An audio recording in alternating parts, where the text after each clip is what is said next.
दो दो शब्दों में जीवन के सत्य को मैं बार बार कहता रहता हूं। विश्राम मूलक्षम, भीतर से पूर्ण प्रशांत चित्त रहे, अपने स्वरूप में, अपने निजता में रहे। मैं नित्य शुद्ध बुद्ध मुक्त स्वभाव सच्चिदानंद स्वरूप अजर अमर नित्य अविनाशी ज्ञानमय ज्योतिर्मय तेजोमय सुखमय शांतिमय आनंदमय आत्मा हूं। यह हमारा स्वरूप है, यह हमारी निजता है। तो मेरे साथ बोलिए, मैं नित्य शुद्ध बुद्ध मुक्त स्वभाव सच्चिदानंद स्वरूप ज्ञानमय भक्तिमय पुरुषार्थमय परमार्थमय आनंदमय शांतिमय आत्मा। तत्त्वमसि प्रज्ञानम ब्रह्मयमात्मा ब्रह्म। अपने स्वरूप में रहना ये योग है, और अपने स्वरूप से नीचे आना ये भोग है, ये रोग है। अपने स्वरूप में, अपने स्वभाव में जियो, और किसी कारण से कोई रोग भोग आ भी गया है तो योग से ही सारे रोग और भोग कटेंगे। इसको कहते हैं योग पूर्वक भोग करना तो कोई रोग नहीं होगा। योग और कर्म योग, योग पूर्वक कर्म योग, योग पूर्वक अपने स्वरूप में, अपने निजता में योगस्थ रह करके, आत्मस्थ रह करके, ब्रह्मस्थ रह करके अपने कार्यों का निष्पादन करना।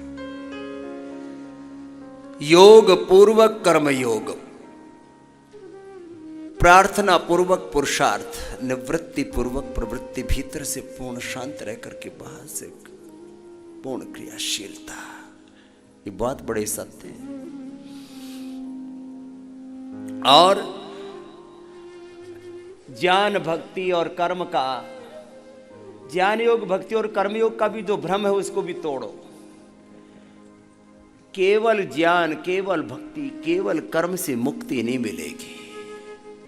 केवल ज्ञान, केवल भक्ति, केवल कर्म नहीं, ज्ञान और भक्ति पूर्वक कर्म पुरुषार्थ ही हमारे जीवन का सार है, शाश्वत नित्य सत्य है। तो मेरे साथ बोलिए, ज्ञान और भक्ति पूर्वक किया हुआ पुरुषार्थ ही धर्म अर्थ काम और मोक्ष की सिद्धि का साधन है, साधना है।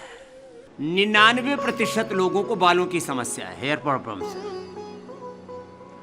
बालों का झड़ना, असमय में सफेद होना और गंजापन, बालों की ग्रोथ ना होना, फिर दुमुहे बाल, बालों के कहते ना बाल की खाल उतारते हो, बाल की खाल 3 लेयर होती है बालों में भी, तीनों की तीनों लेयर गड़बड़ हो जाती है। ना लोगों को ठीक से शैम्पू करना आता, ना लोगों को कंडीशनिंग ठीक से आती है, ना बालों की देखरेख ठीक से आती है। कुछ के कुछ बालों में इतने ज़्यादा लीपापोती करते हैं, हेयर जेल्स के नाम पर, शैम्पू के नाम पर, कंडीशनर के नाम पर, और हेयर ऑयल के नाम पर तो पूरी तबाही मची हुई है। केशकांति एडवांस तो उसका रेडीमेड सॉल्यूशन है ही, केशकांत एडवांस शैम्पू और साबुन में। डैंड्रफ के लिए सबसे अच्छा उपाय, घरेलू उपाय, आधी चम्मच जीरा, आधी चम्मच अजवाइन अच्छे से पीस लो। और जो पुराना बताया था मैंने उपाय आपको, नारियल का तेल, एलोवेरा, नीम के पत्ते और सुहागा, इस सब का पेस्ट बना करके दही के साथ, खट्टी छाछ या खट्टा दही, ये फंगस के लिए, चाहे सिर में लग जाए या खेत में लग जाए, फसल में लग जाए, किसी भी प्रकार के फंगस के लिए, बैक्टीरिया के लिए, वायरस के लिए इससे बेहतर कुछ भी नहीं है, खट्टी छाछ। इसलिए पहले माताएं मुल्तानी मिट्टी और खट्टी छाछ से अपने सिर धोया करती थी। हमने तो अपनी माँ को ऐसे ही देखा था, और अभी भी हमारी माँ के बाल हमसे भी अच्छे हैं। ये उपाय है।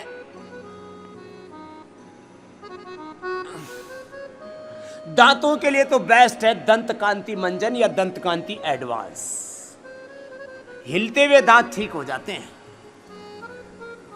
पहले घर में बताया करते थे भाई, नीम की बबूल की छाल ले लो, त्रिफला ले लो, हल्दी ले लो, उसमें थोड़ा कोयला का पाउडर मिला दो।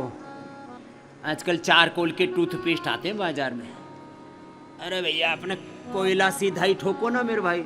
और सबसे अच्छी होती है यज्ञ की भस्म। ओहो।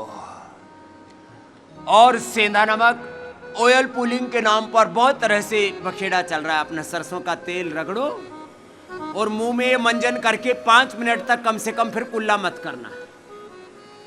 3 दिन में आपके झड़ते हुए दांत, हिलते हुए दांत, ओहो, चीस मार रही है अंदर, सड़ रहे हैं, पायरिया हो रखा है, बैक्टीरिया, फंगस और बुरा हाल है, मसोड़े फूले हुए हैं, खूनम खून है। दातुन छोड़ी पहले हमने और केवल केमिकल से लगाने लग गए। इसी से ही करीब 99% लोगों को दांतों की छोटी बड़ी समस्या है। चलो, और हाँ, मुंह में छाले, ये गर्मियों में और ज़्यादा बढ़ जाते हैं। मुंह के छाले के लिए वर्षों पुराना हमारा एक नुस्खा है। एक तो सामान्य छाले तो दंत कांति मंजन से ही ठीक हो जाते हैं। दंत कांति या दंत कांति पुराना वाला दिव्य दंत मंजन, दोनों से ही मुंह में रखो, 19% तो छाले उसी से मिट जाएंगे। जिनके बहुत ही पुराने छाले बार बार होते हैं मुंह में, उसके लिए नीला थोथा, एलोवेरा और गैरू, ये जहां छाला होता वहीं पर सीधा ही रख देते हैं एकदम से, और पानी बाहर थूक देते हैं। एक बार में ही 10-10 साल पुराने छाले मैंने ठीक किए। ऐसे ही कितनी बड़े बड़े उपाय हैं, बवासीर से लेकर के वात पित्त कफ दोषों से लेकर के BP sugar thyroid asthma arthritis से लेकर के थायराइड से लेकर के प्रोस्टेट तक।